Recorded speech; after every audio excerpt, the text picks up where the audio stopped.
funny because, you know, you and I are just sitting here talking about church on a podcast about grief, serious situations. And like, we were, if you asked two people, okay, who are the two wildest dudes in country music the last 20 years? I don't think anybody would pause. They would go, oh, and we haven't even drank in 18 years. Yeah. Those 2 years out of the 20 were good enough. Those two out of the 20 were like, man, those are legendary. We're the guys that still goof around. We've always been that way, right? Like a lot of people wouldn't know this, but like for you to have this set up and these microphones sitting here and these cameras rolling and to be doing this and recording Scott Hamilton and Sonia Isaacs and Al Andrews and just interviewing people about grief and about the difficulties that you've gone through. If they knew your personality, this is not you. And you're not trying to like... I can almost feel that this is not scripted.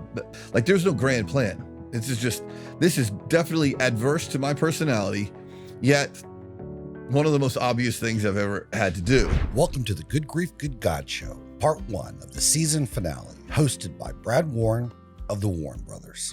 For today's episode, Brad welcomes his brother, Brett Warren. Brad and Brett grew up in Tampa, Florida. They moved to Nashville in 1995. Soon thereafter, they were signed by RCA's sister label, BNA Records. Over the next 10 years, they released 4 records and were nominated for 6 CMA awards. In 2004, CMT signed the brothers to their own reality TV series, barely famous, The Warren Brothers. In 2006, Brad and Brett got their first big songwriting break with Faith Hill's The Lucky One. In 2007, Tim McGraw performed If You're Reading This, a song co-written by McGraw and the brothers. Following year, Martina McBride released 2 Warren Brother co-writes from her 2007 album, Waking Up Laughing. Fast forward to today, the brothers have written 15 top 10 songs, including 9 number 1s. They've won 15 BMI awards and Emmy and have been nominated for a Grammy. And that's the Warren Brothers. I'm producer Matt Pivito. Even though we won't release any new episodes until early 2024, we'll be active on social media. So don't forget to follow us on Facebook, Instagram, and Twitter. Also subscribe on YouTube and visit us at goodgriefgoodgodshow.com where you'll find the most up-to-date news and show information. So this is where I usually toss it over to Brad and the guest.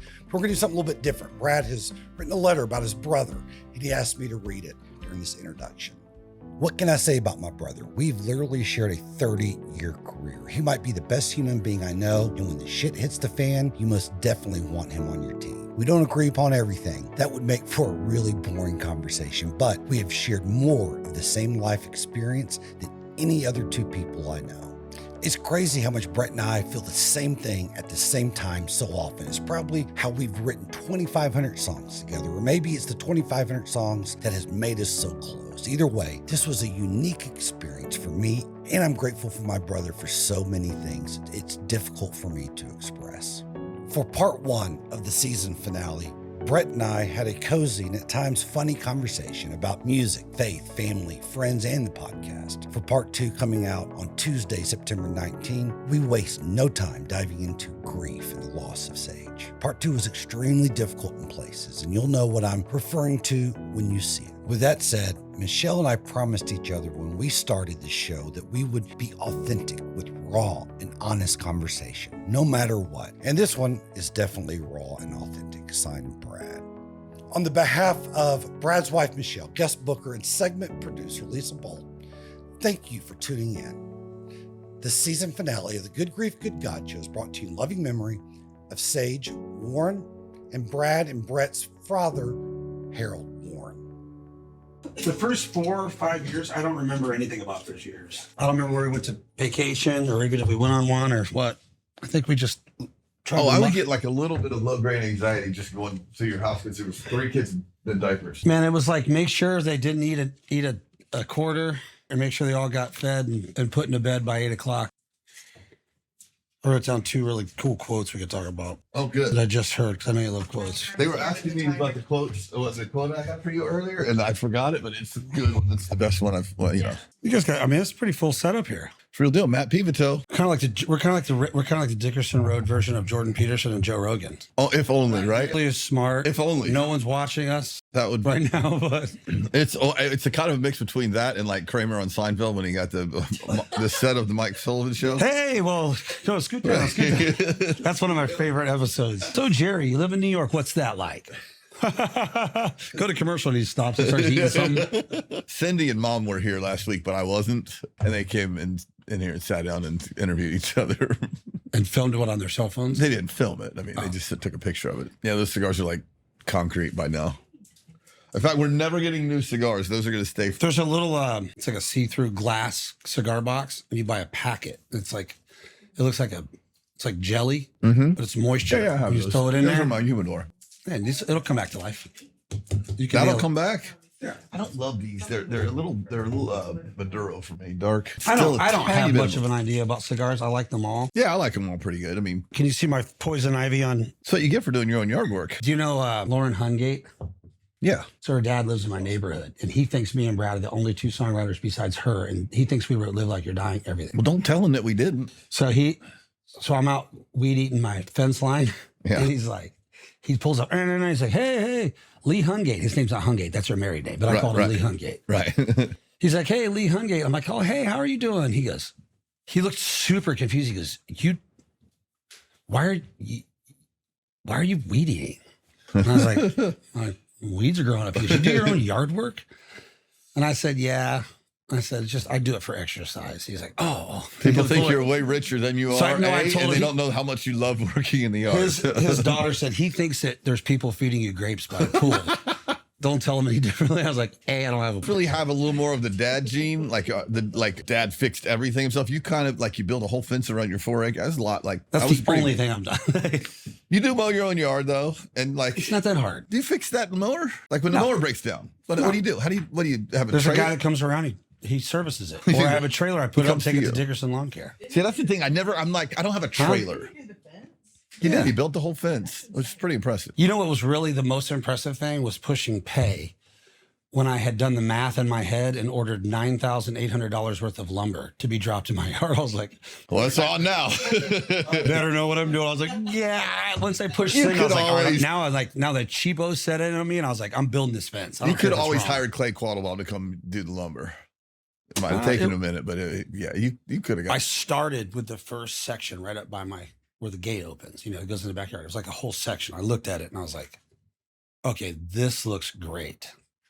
But you put on the outside of your fence, you put the boards up, and on the outside of the post, you put that extra board that goes over where you put the nails in so they don't bow out. Well, I put it on the inside on accident. And Ava goes, why'd you put it on backwards? I didn't. I just wanted Mom to see what it would look like from the other side. So did you have to redo all that? But I'd take all the front boards off. I mean, it was like... How many? That's a lot. Took a second. It's a couple hours worth. That's a lot. But I was glad I did it because it looks cool. All right, I'm going to start with a quote that I got for you. Is there someone that comes in and goes, Ksh? No, he's already filming all this. That's why you got to be careful. Once you sit down. I would prefer if someone gave me that. Can you give Brett? I need like the little thing. I'm kind of in show business. I'm kind of... I start being careful what I said when I was sitting down, because it's not only if I haven't thought of it to tell him to not do it, he's putting it on. I've said some things on live mics where you're like, whoa. I got a long quote for you. I know you love C.S. Lewis. So do I. So I wrote this one down. We can ignore even pleasure, but pain insists on being attended to. God whispers to us in our pleasures, speaks in our conscience, but shouts in our pains. It is his megaphone to rouse a deaf world. Anyway, that's a short quote on C.S. Lewis. I love it. It just says pain is God's megaphone. So I looked it up and it was a much longer one. I thought that's good. Yeah. He's the man. Awesome. He's the man. But I mean, we'll get to all the grief stuff later. I kind of one of the things I wanted to talk about was like our I give our church a little bit of a hard time, you know, just because we were raised up. It's all good fine. I love they gave us a lot of fodder. Gave us a lot of fodder. We've written a lot of songs based on that. But there's always two perspectives. I kind of like to get your perspective on the fundamentality. Is that even a word? The fundamentality. Fundamentalism. The fundamentalism, but the way that we were, and we can get to all this stuff. I mean, one of my problems is, and it's probably my problem isn't my problem. My problem is my problem with the problem. You know that one? Yep. Yeah, we talk about that. But the lack of willingness to change. We've got this thing, these little three things, the sinner's prayer, and these things that go in line, and everyone else is out of line, and these things are the only thing that's important, and we haven't moved from them or grown or learned beyond them in 40 years. So as much as everyone's hearts are in the right place and directed to the right thing, it has always bothered me that are narrow. I was wondering, just what's your perspective on how we grew up? The church that our mother still attends, which is amazing. It hasn't changed much, and maybe that's good. I mean, I think, you know, we always joke around and say that strengths are your weaknesses. Yeah. Yeah. Well, I think one of my strengths is I don't get that emotionally attached. I don't think I got as attached to that Yeah. as, say, maybe you and Cindy and Wendy, or it didn't affect You didn't me get as as much. pissed. Yeah. Yeah, I mean, and it's not because I was wiser or like, I just was, I mean, literally, my goal in life until probably 6 months ago was to just make someone laugh and disrupt a professional setting. Like, that's pretty much like, It's kind of what we do for a living. it's kind of what we do for a living. I kind of found a job that does. So, I mean, I remember memorizing people's prayer languages so I could repeat them later. I'd say, name me somebody in the church and I could tell you what their prayer language sounded like. If God is saying something to them through a prayer language, he's saying the same sentence for 17 years. But, Yeah. so I mean, I kind of fooled around about it. I knew there was a great heart. I always had a good relationship with church. I liked it. I got it. Yeah. I still go to church. I think the congregation of saints is needed. It's cool. But I'm not like, this is where I go to church. I'm going here no matter what. Everything they say is truth. This preacher is my preacher. You know, I don't get, If I leave, I'm in if I sin. leave, I'm not going. Yeah. Because of the way we grew up and because of us, you know, going out in the world and becoming alcoholics and having to find God on our own, I don't know. I don't know. I feel like I wear religion like a loose garment. I don't wear life like a loose garment yet, but I do feel like I wear religion like it. I don't know if that's, and sometimes that's good, sometimes it's bad. No, I think it's good. But the fundamentalism of it, you know, I mean, there's teachers that sell drugs to their high school students, but we still need teachers, you know? Yeah. Yeah. And so if we concentrate on just the teachers that sell drugs to their students, I'm kind of trying to see we grew up very critical. Yeah. And I mastered that, you know, our Yeah. family was pretty critical, but so I don't know. I'm trying to see the good in everything. And if I see something bad, just sort of carve it off. I've found that God is a lot more simple than we made him. Yeah. And he's a lot bigger Yeah. and a lot More simple more and more loving complicated. and graceful, but he is holy. And, you know, he's not to be messed with. You should fear him. Like we feared dad. Like we said, man, we were afraid of our dad. Like, not that he was going to beat us, but we were afraid of him. It was a healthy fear. Yeah. Like he meant what he said and he was just and a good dude, but like we were afraid of him. Yeah. Some people aren't. I don't think my kids are afraid of me. I think they should be more, but maybe they are. But Jude said the other day that he was afraid of me. He goes, not in a bad way, but like I know that if I had a party here and you came home and it was messed up, I would be in trouble. I know that. Like, I'm like, that's good. I want you to have that fear. And our dad, well, we'll get into that later because there's a lot of that. But the loose garment thing, I think you're correct. You have worn that religious thing like it never got into your crawl so much. No. It was kind of like your job at McDonald's. You just never took it that seriously. I just didn't. And that's kind of a bad thing sometimes. But. And I got, I think I had a little bit more like, you were so young, but I was in high school, you were in junior high, and we're fighting with the music director about, music and playing rock and roll was very important to me. Mm-hmm. I'm in the 9th grade. Yeah, I missed that whole war. You played in the band, but you didn't care. You just sat back and played the drums and sang, and I'm fighting with the... No, I think when you guys played the riff, you played cocaine. Right. We played the riff to cocaine. Therefore, we must have been on cocaine. We weren't, but Yeah. I was younger than that. Me and John Kozik were, Yeah, playing basketball. We weren't. So I started the war early, and I got kind of, and it became, you didn't get quite as jaded, and I think that's good, honestly. Like when it comes to your kids, you get a very normal, anxious thing about you do, but you didn't never do that really with the church. I think that was good because it's not really like you said. Some doctors don't do a good job, but we still need doctors. Some teachers are criminals, but we still need teachers. We do need pastors and preachers.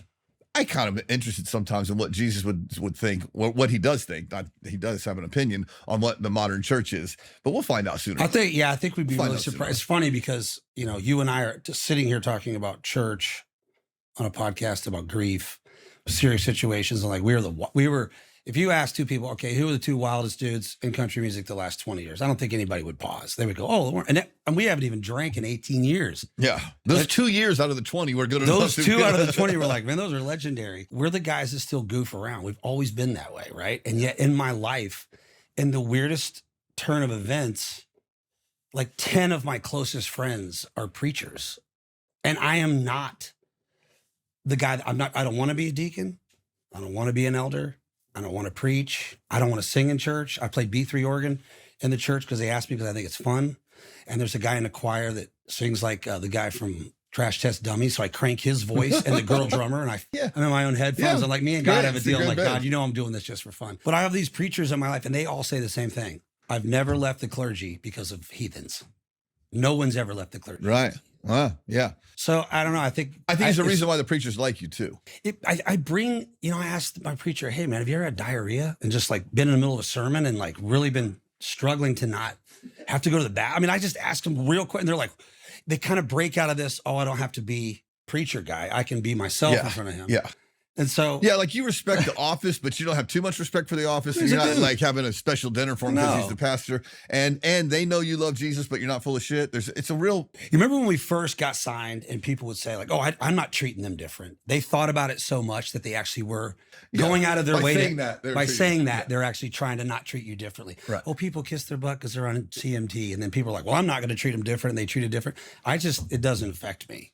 Yeah. And I think they kind of see that, and it's funny. I don't know why I said that, other than it's just funny. No, but it is interesting. The friends you come up with, we have a crazy group of friends. Yes. Your own and my own, and then ours together are from Strauss Zelnick, who's the CEO of all of media in the whole world, is somehow one of our best friends to, Jeff McDonald, who was our old bass player.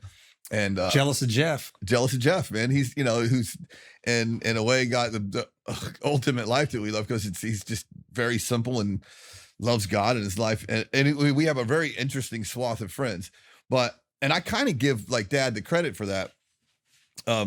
As we were growing up in the fundamentalism, our dad was pretty, you're more like him. I wanted to be like, I think you're more like him. It's really? Yeah. Maybe I say, yes, maybe I am. Yeah. How am I more like him? In certain ways. I think it's just different. Yeah, like you're more like him in the outward. My hands look like him. I whistle when I'm working. You like to fix your own stuff. Other than that, yeah. Oh my gosh, there's a lot of work. You fix things like him. Like you would opt to. Man, I don't fix anything. I'm afraid I'm going to break it. If you asked my wife if I was a fixer, she'd be like, "No, you're not a fixer, but you're more of a fixer than me." Like I bird hunt because they hand us the shotgun, and I shot a lot of birds for a guy that can't shoot, but. I'm not like, and I like the idea of hunting. I think it would be, if I was in the days and riding a bareback on a horse with a spear, I think I would have been awesome at it. But you could go there when you need to. I could go there if I need to. We grew up 5 feet from the Blooms, the most amazing Jewish family that's still some of our best friends. We love them. Great They're people, amazing. yeah. Every time I talk about politics with someone, I'm like, my parents were like right-handed, blue-eyed, conservative Republicans from Tennessee, and the Blooms were like left-handed, dark hair, dark eyes, Jewish people from Miami that owned a clothing store. And they got along great. They loved each other. They're best friends. I mean, and they knew they disagreed. But there was a side of us that always saw Mr. Bloom hiring somebody to sweep his front porch. We were like, I'm going to be that guy. We want to be a little bit more like Mr. Bloom than we do Dad. And then their son is like chopping his own firewood. Yeah. He's a lawyer. I always look at the other side of the fence. We all needed each other. But I absolutely probably get my yard done and house clean because of the Blooms. That was I'm like, yeah, that looks fun. We're gonna get that. I do like the smell of a garage. You walk in my garage, there's a motorcycle, zero turn, and a push mower. It just kind of smells like oil and dirt. It's kind of nice. Something about a motorcycle in a garage to me that makes everything okay. Like, somewhere around August every year, I'm like, Brad has it right. I'm just going to hire a dude to mow this grass. Please don't know how to mow a yard because we never had a lawnmower. I actually said out loud to myself, as I get older, this is kind of funny. It's just like brother talk, because we're like supposed to be talking about specific things, but we talk about everything every day. I like say things out loud to myself when I'm by myself. Do you ever do that now? Like you just sit there and I just go, well, I'm weed eating this fence line around this beautiful horse fence that I built in this big field. And I'm like, this is so pretty. And now I'm weed eating it and it's hot. And now I'm like, too much is given, much is required. Like I said it out loud. You're turning to mom. I know. I'm like, oh my gosh. No, I said it out loud. I'm like quoting scripture to myself to not be like lazy. And I was like, wow. Well, that is kind of like that. You said it perfectly once, but you said, I never thought about money ever until I had some. And then it worried the living crap out of you. Never worried about money. Then I had some and I sat on the pile and just like freaked out. You know how much you need, right? Just a little more. Just a little more. I mean, we have some really actually rich friends, and then we're on the long slow climb to the middle, and we're doing great, and everything's good. And then we have some friends that never made any, and I don't find the peace of mind scale, which I'm very specific about what I want these days. I want peace.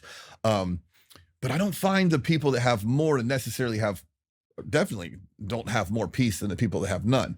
I'm not saying that I want to have none.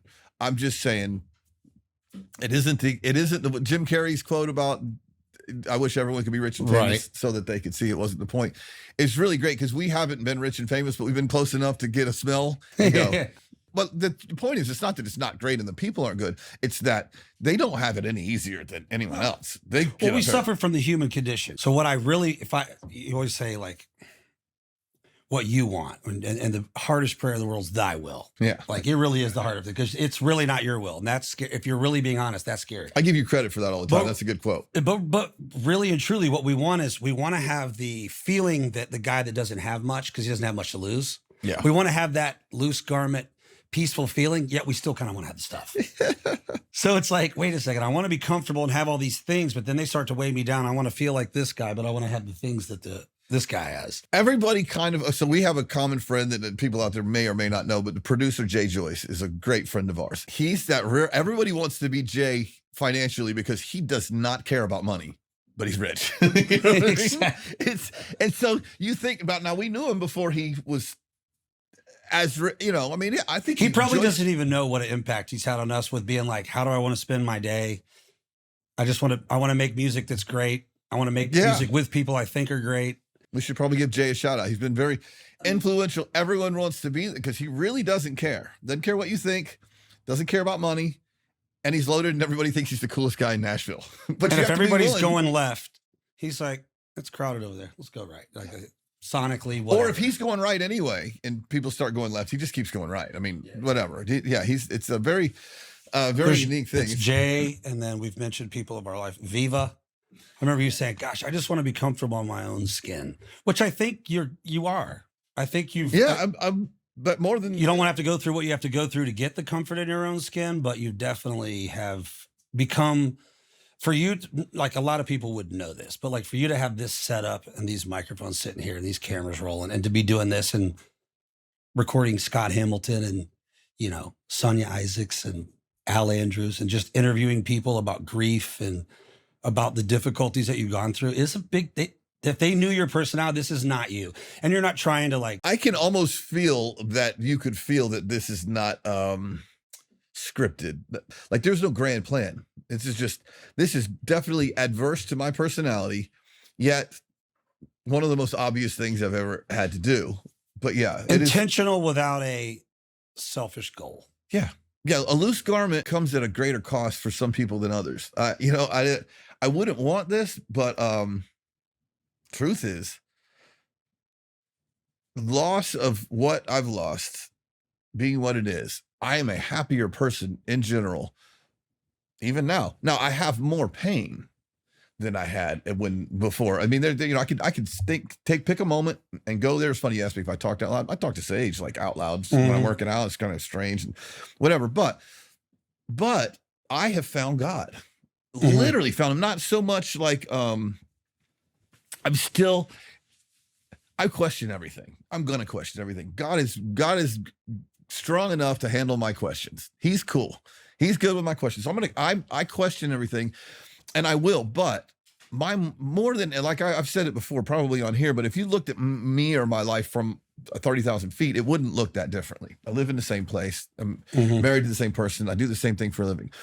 But if you're right here, or you are in here, more like, it's completely different, because the things that were a chore before, I'm now grateful for. The things I was scared of, now I embrace and welcome. I always say, you and I have been standing in a hallway for about 3/4 of our life, holding guitar cases.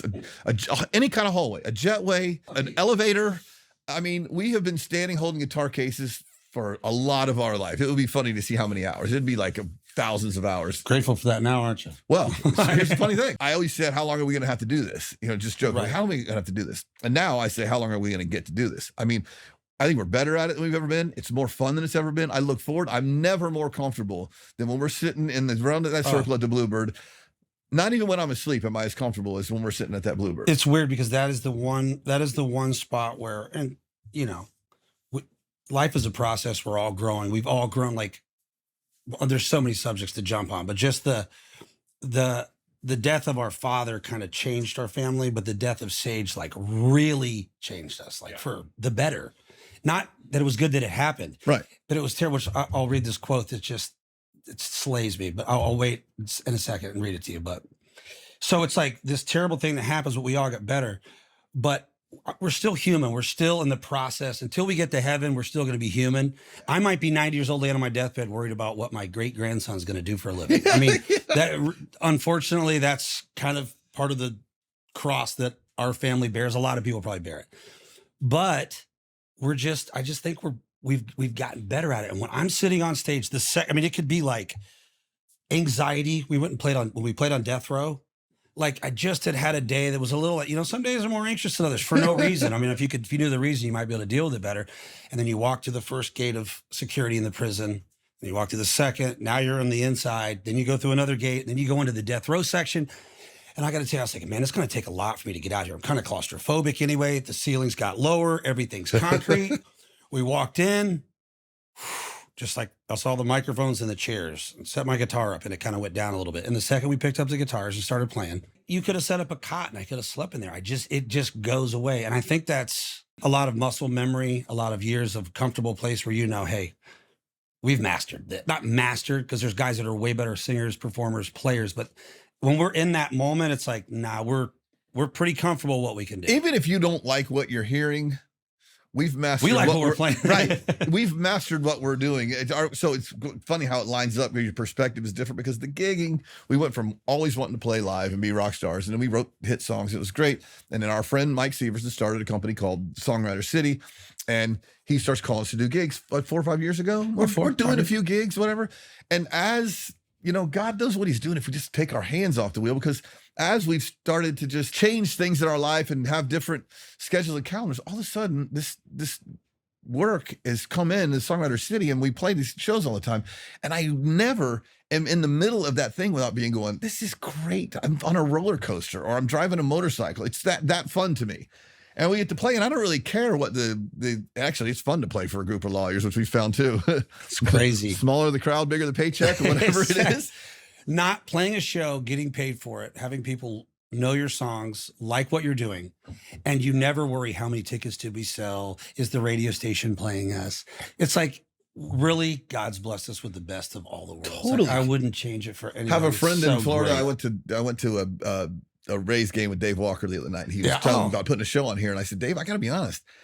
I don't think any of these places can afford us now. We don't sell tickets. We play for. We bring you an experience, and there's a fee. Yeah, there's a fee. There's a fee. You want to do it? It's not gonna. it's gonna be like $1,000 a ticket for these people. But anyway, And we're not doing this as a commercial, but you can contact Songwriter City. What was your worst part of like playing clubs and stuff? What was the worst part of all that? Driving into the parking lot, seeing 9 cars in the parking lot when it held 400. I just told Michelle that the other day. Oh, it's the worst. The worst. We don't do that ever. now. You play, or you're on tour, playing Billy Bob's with 200 people. I played to 200 people a lot. It's not bad. And Billy Bob's is bad. Billy Bob's that holds 3,000 people, whatever. So anyway, it's like, God doing for you what you can't do for yourself. It is perspective, but if we can take that to everything. So what really sucks in my life? Because before, what sucked was, too much travel. I love to travel now. Well, I didn't like flying because we had a terrible plane flight when we were coming up, and we thought we were going to crash, and we've been scared of flying. I don't care. Doesn't bother me at all now. What it took to get this perspective, I would just love to be able to bottle that and go back, give it to 25-year-old Brad, maybe 30-year-old Brad. Let me learn a few lessons, but get out of this earlier. Certainly early sober Brad, but give it to my children, give it to your children, give it to my nieces and nephews who I adore, and their children, so that they could live. I think you are bottling it, and you are giving it back. This is what this is doing. I mean, it's a process. We always talk about, we want our kids to have the grit we have, but we don't want to have to go through the crap we had to go through to get it. That's part of it, is going through it. I mean, if you don't do all the work, it's to pay off the same. As Jordan Peterson says, like the struggle and doing something difficult and pushing yourself that's what brings joy and meaning. If you could bottle it and hand it to somebody, I mean, Solomon says in Ecclesiastes, your kids will not appreciate the money you hand down to them. Like, we want to save money and leave money for our kids. The reality is they will only appreciate what they made for themselves. I've told them that too. I'm like, you're not going to enjoy this, but I'm going to set it up as best I can, but you will only really appreciate what you've earned. And as my daughter Ava asked me, Dad, how much am I getting when you die? That's what she said. She said, Dad, I'm not being morbid, but when you die, how much, what's the number? What am I, what am I getting? She also has one of my And I said, all-time my favorite goal is for quotes. me and your mom to spend all of it so you get nothing. She's like, oh. What is her yeah. quote about? I can't wait till the kids I haven't had yet move out of the house. She said, what she said, oh my gosh, I can't wait till my future kids are out of the house. You can't make a more Warren statement than that. That wraps it all up in one. But living in the moment. So funny. Oh, I love her. Boy, you talk about, my wife says I'm rehearsing my trials all the time. I mean, like that. Well, that's a 20-year down the roader. That is more. That is the best rehearsing of your trials before. I haven't even had these kids yet, but I can't wait till they move out. I mean, what do we say to the Warrens? We can't wait to just hurry up and climb in the box. Climb in that hurry up, get it all done. I'm reading Jessica Willis Fisher's book right now. We did a podcast. Crazy story. I can't wait to listen to it. So listen to her. It's unbelievably articulate. It's good. And then I've read, these are extremes, by the way, these books. I read Educated and Hillbilly Elegy, which is, they're all different, but I don't know if it's every family, but I notice similarities, not in the bad, unhealthy ways, but that kind of like, dad is the dictator. No matter what he says, it's good. You respect him no matter what. And he can, first of all, a dad can yell and a dad what, but then all of a sudden the dad can hit. Then all of a sudden the dad can rape. Then all of a sudden, you know what I mean? It's a slippery slope. How do you find any of that stuff in any of the danger and how we've set up the hierarchy where we grew up? Our dad was an amazing man. Loved everything about him. And actually the people at our church, I loved them. So our dad wasn't the problem, but the way things were set up and if our dad was an amazing man, he could have gotten away with it because of kind of how we weren't homeschooled and we weren't home churched. It's a slippery slope kind of in the like, I'm so thankful that we had a great dad, because if he had been a beater or whatever, he'd have gotten away with it in our church. I think, there's like buzzwords nowadays, like patriarchy and hierarchy and all that. I think God sets up an order. Mm-hmm. And it's him. And then he sets up, all humans are all equal completely. He doesn't see them different, but he does set up an order. Right. Like, I don't think he thinks that the sun is any more important than the earth, but there is an order in where it sits. Right. Correct. So God, all people are created equal, but God, when it comes to the family, he puts the father at the top, not as a, dictator, oppressor, but a protector and the leader. And it's like if we went to war with somebody and we're all going down, would you want to have Cole and Vaughn fighting for you or Ava and Lily, like fist fighting in the streets? Like, so there's an order that God sets up. And I think man takes that order and abuses it. Like, the feminism was started for the right reasons. A woman shouldn't have to sleep with her boss to get a job or move up the company. However, they've knocked it out of order. Now they're trying to misplace Satan as the father of disorder. So he just disorders it. Yeah. And I think when you're in that flow of what God wants and you're being honest, then a real leader is humble, admits he's wrong, leads he empowers people. You have a company that the guy, whatever he says goes, and he hires his cousin to run the joint, and he messes up, but everybody's afraid of him, and no one tells him, hey, we're losing money over here. They're afraid to talk to him. It's just an unhealthy organization. You still run it like that. Yeah. Where a healthy one's like, there is a leader that sits over the top of it in the right, correct, healthy order. With checks and when and it gets balances, out of order, with accountability. There's something about the person escaping all accountability worries me. I'm going to have 10 kids. I'm going to be out on this farm. I'm not saying it's wrong to have kids and not go to school and not go to church and form your own church. And we're going to have the singings. You got this book but I feel like I'm in the middle of her book, so it's fresh on my mind. But I have little recognitions of not our house, because our dad was not, but of our upbringings and how we didn't take that family in our church didn't take the kid to the hospital because God was going to heal it. It was a sin to go to the hospital. And we were on that kick at the moment. The kid dies, dad goes to jail, and we never addressed it in our church. I'm a little bit, I hold on to that stuff. I know that you don't as much, but odd. I mean, I was like, no, that's wrong. But the adults never said anything about it being wrong. Yeah, they never sat everyone down and said, hey, this was, we screwed up. This is not right. We should have. I think the whole 70s church movement took, when you take things out of context and out of order, a lot of people did use the Bible as a weapon. We're ultimately now, as a father and a husband, when I think, okay, what am I doing and why am I doing it? I actually think I'm going to stand in front of God. He's going to judge what I'm doing. Like, I'm going to answer to him. Like, if you just, people that don't have God in their marriage, there's always a reason to stay, and you can always find a reason to leave.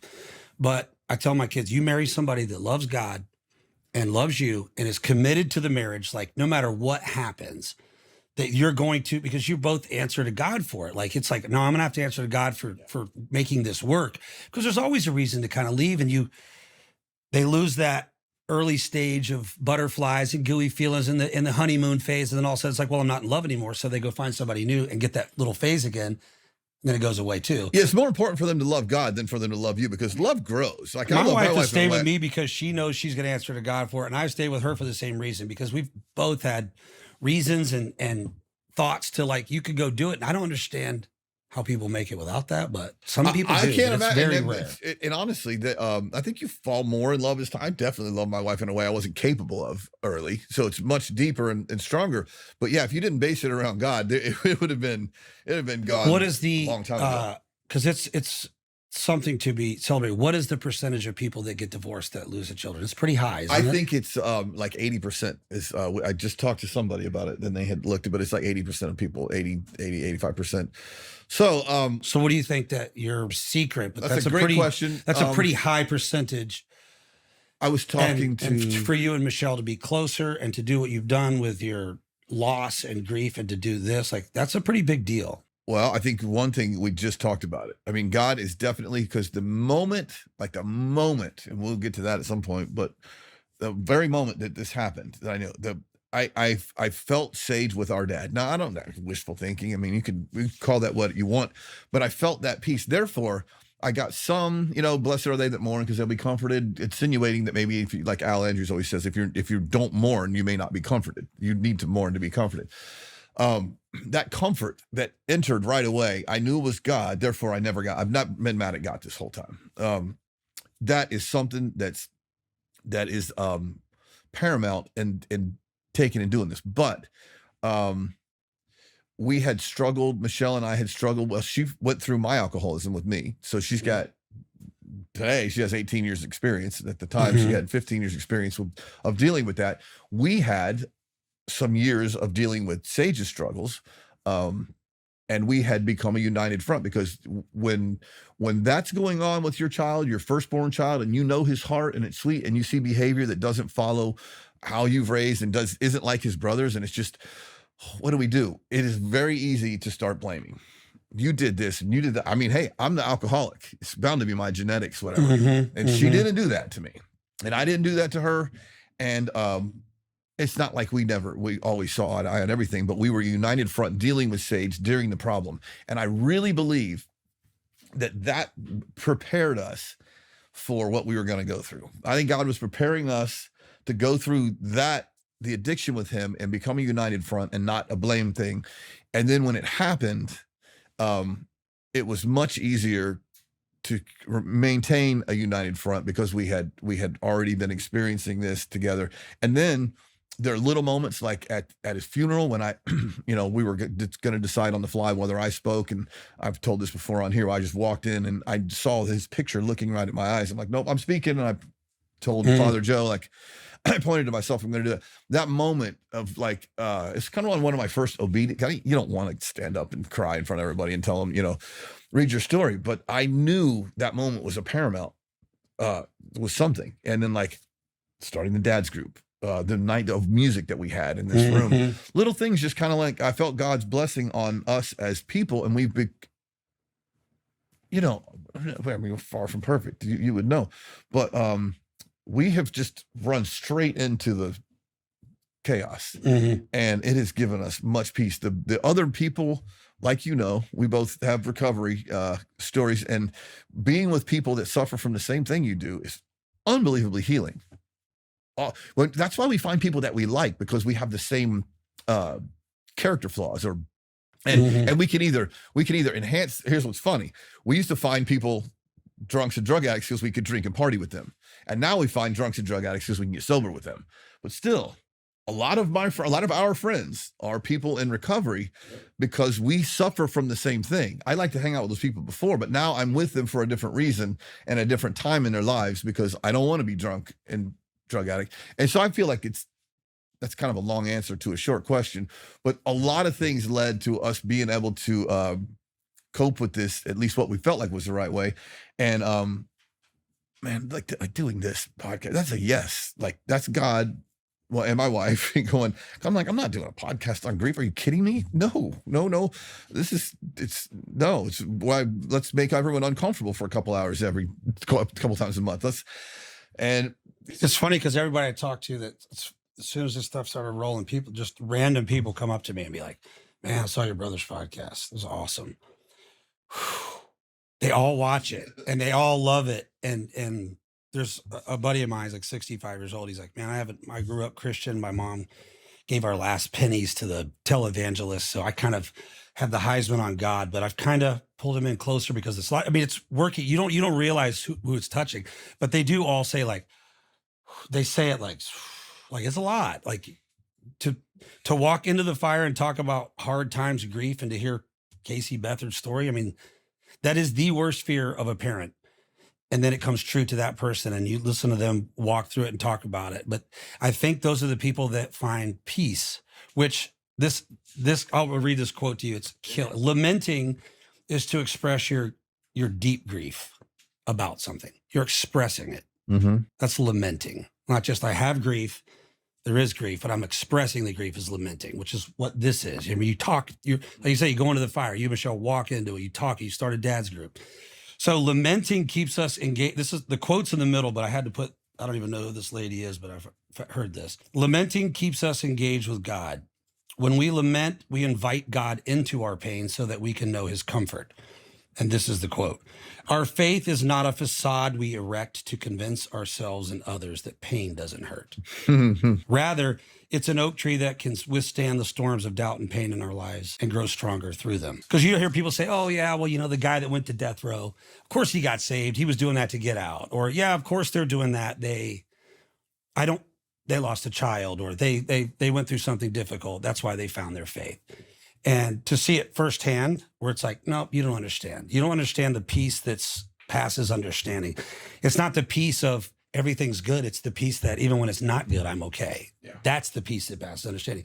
I don't know the logistics of this. I may be saying some of the stuff wrong, but that country singer, I think it's Granger Smith, that lost a child. Yeah, I knew he lost. And somebody sent him a song and he replied back and said, this is great. I would have cut this song a year ago, but I'm going to do music differently now. I'm going to do a different kind of music. And I think he's starting to preach and people are like, oh, that's okay. He's creating a faith that's fake to make it like he doesn't hurt. He's like, but truthfully, that's the most real thing and reason for doing what you're supposed to be doing in the first, And I don't know him, but I guarantee you it's not, he's doing it because his life and his purpose and the way he sees everything has changed. It is different. Like even us writing songs. I mean, there's guys that write, they're always writing down the middle and writing simple songs. And we've written some of the dumbest songs in the world.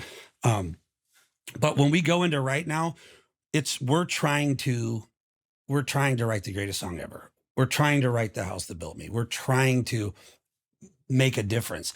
And it's push a button, find emotion. Yeah. Yeah. And sometimes it's simple and it's not like we don't care about money and we're not capitalists and we're not still parents and providers for our families. We are trying to do it, but it feels different. Yeah.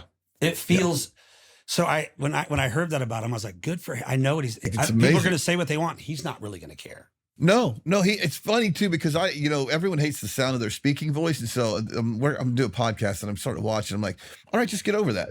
Dude, your speaking voice is somebody that our friend Frank, he said, my daughter said to tell you that your voice is soothing. I'm like, I have never heard that. Soothing.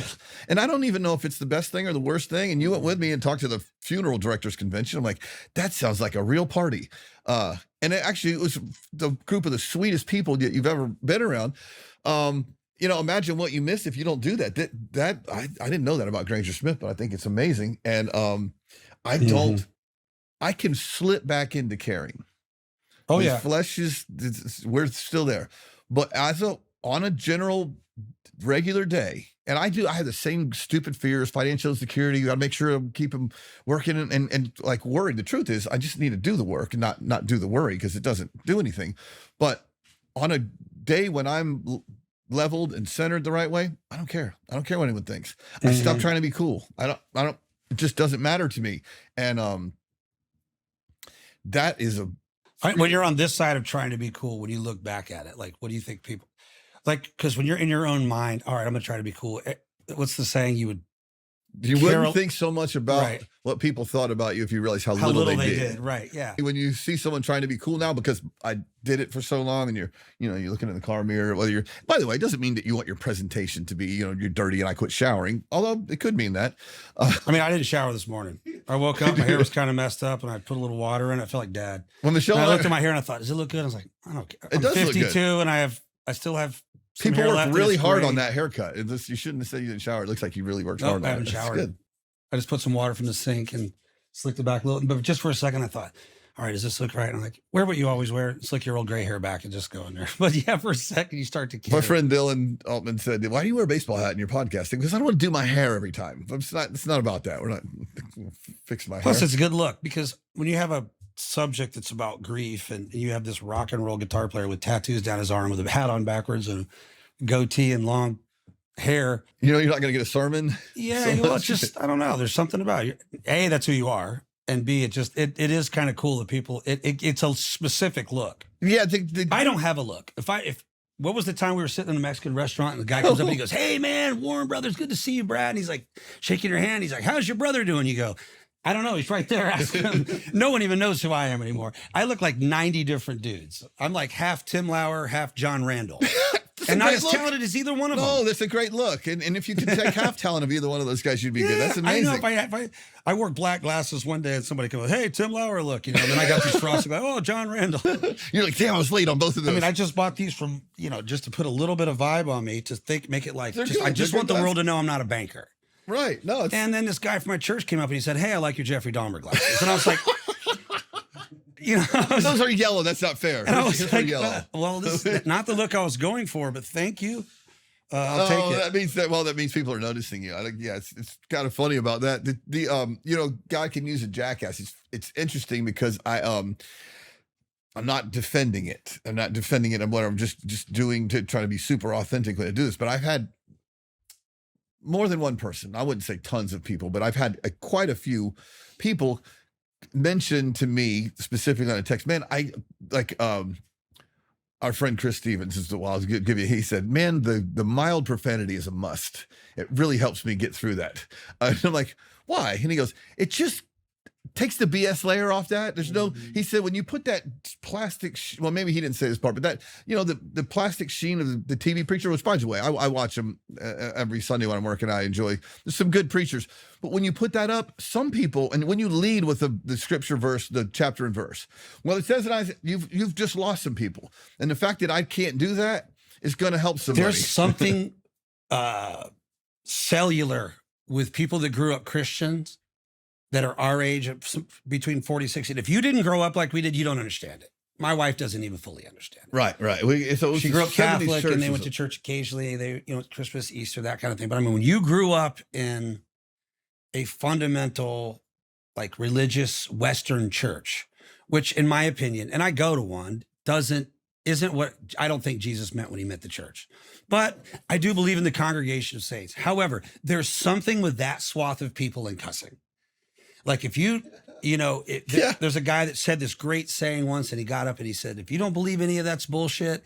And then he said in his following sentence, "There's about 50% of you people that just forgot the whole first thing I said because I just said the word shit." Yes. And they just go, "Oh, he cussed, I'm out." And I do believe there's being a I've got a dirty mouth, and I still do that with people. When I see someone cuss, I'm like, "Oh," and I'm like, "Wait, you have a terrible mouth." But just be able to be yourself. But it's funny, the cussing thing, there is a thing with cussing and people that grew up Christian. I mean, everybody can't be Presbyterian, but it's kind of a shame.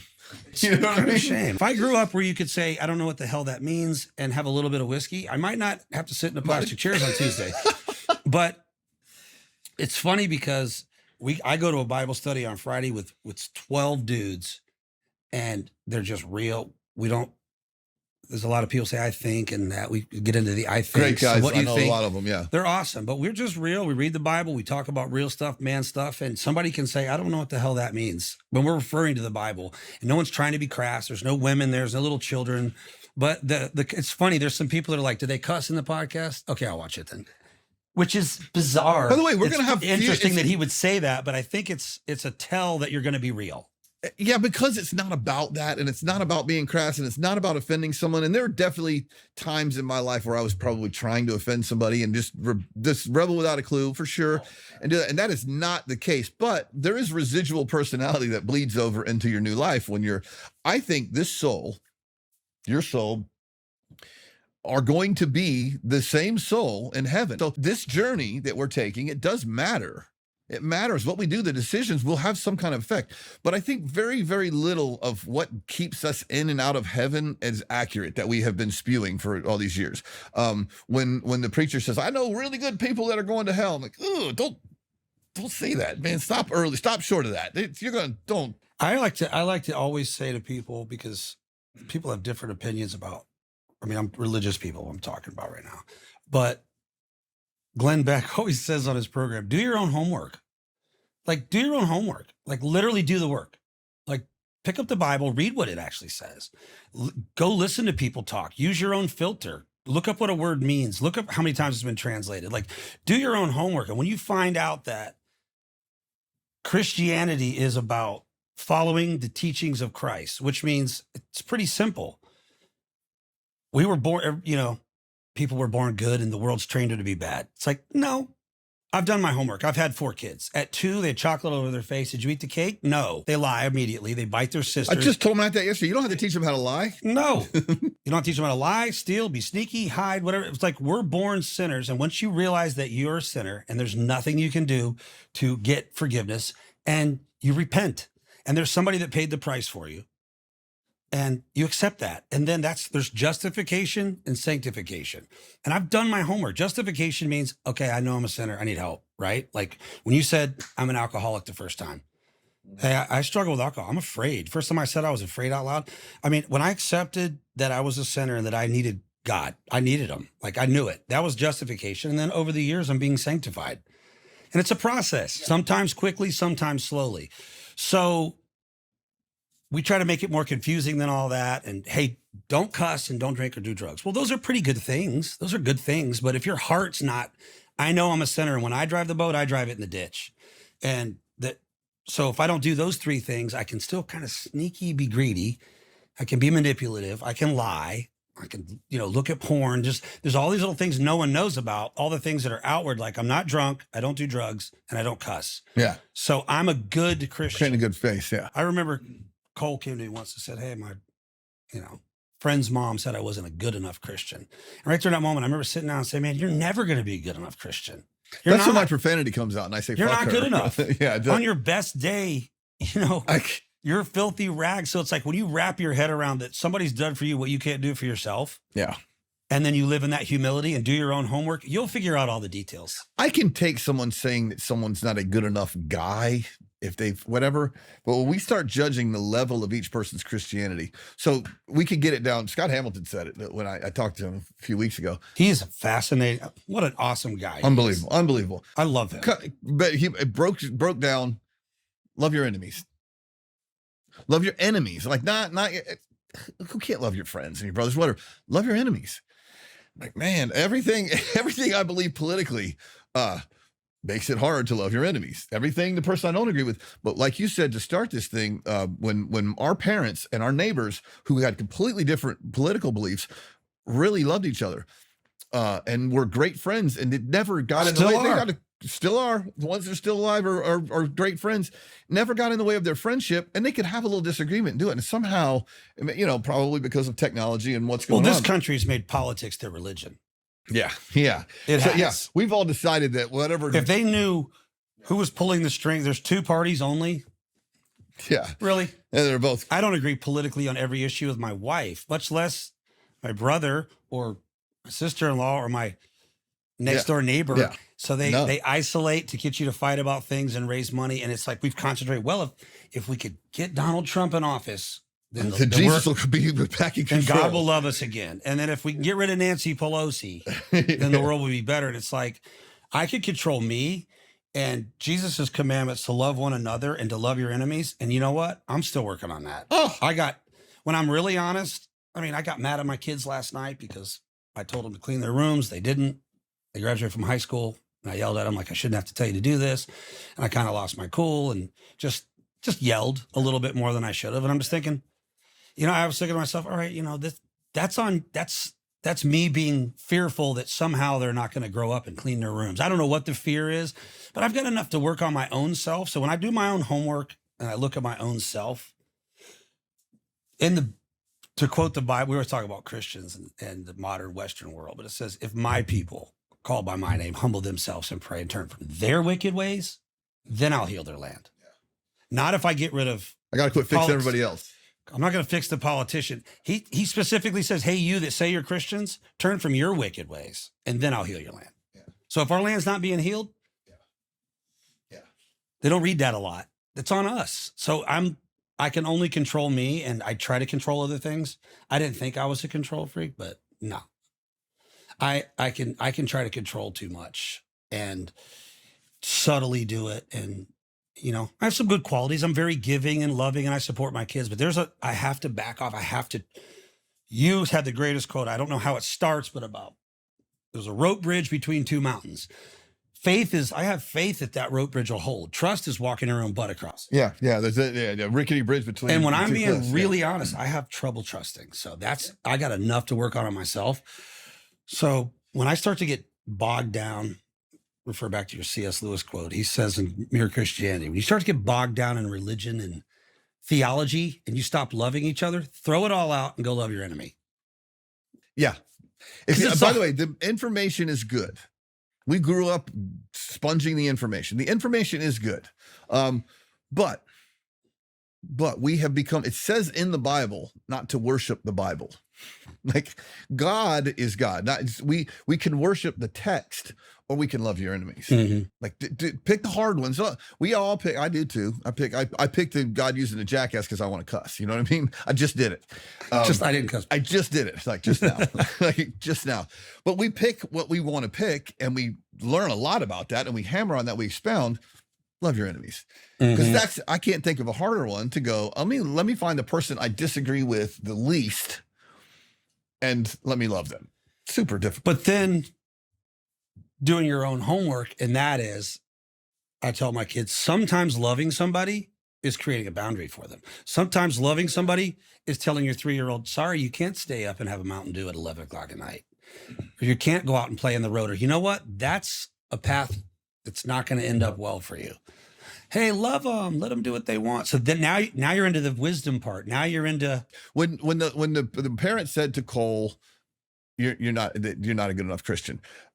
I don't have a problem with that parent saying to their son, be careful about who you choose your friends. We're not going to spend so much time with this person, whatever. By the way, your son's one of the most amazing people in my book ever. So that's hideous quote. But I think it's fine as a parent. But when you say it like he's not a good enough Christian, what you're looking for is more Eddie Haskell BS to spew out of this person's mouth, not knowing what on earth they're like once they leave. I don't care. I can look in a kid's eyes and tell if I want him around my family. It's very, very quick and easy with me. And it has very little to do with what kind of Christian they are, but more what kind of person they are. They're going to develop their Christianity over their lifespan, not so much the 17-year-old that's going to say all the right things and speak in tongues. Not interested in.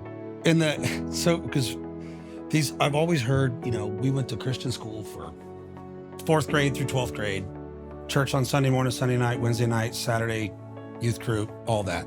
So I heard a lot of the stories, but when I actually delved into the text on my own, where I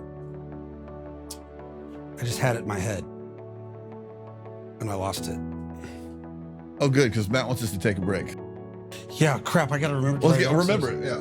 Oh, shoot. I lose my. I'll make sure. Go tap the table. Thank you for watching. Here's a short preview of what you can expect for part 2, premiering Tuesday, September 19th. When you got the call, we're in the middle of a writing session, and you came back in and you said, I got to go, Sage isn't breathing. And we've done everything together for years, but you said, I got to do this by myself. And I was like, all right, he's got to go do this. And he called me back, and you just said you weren't crying. You just said he didn't make it. You said a second ago that you believe that I'm going to see my son again. Right. Period. I told you not to cry.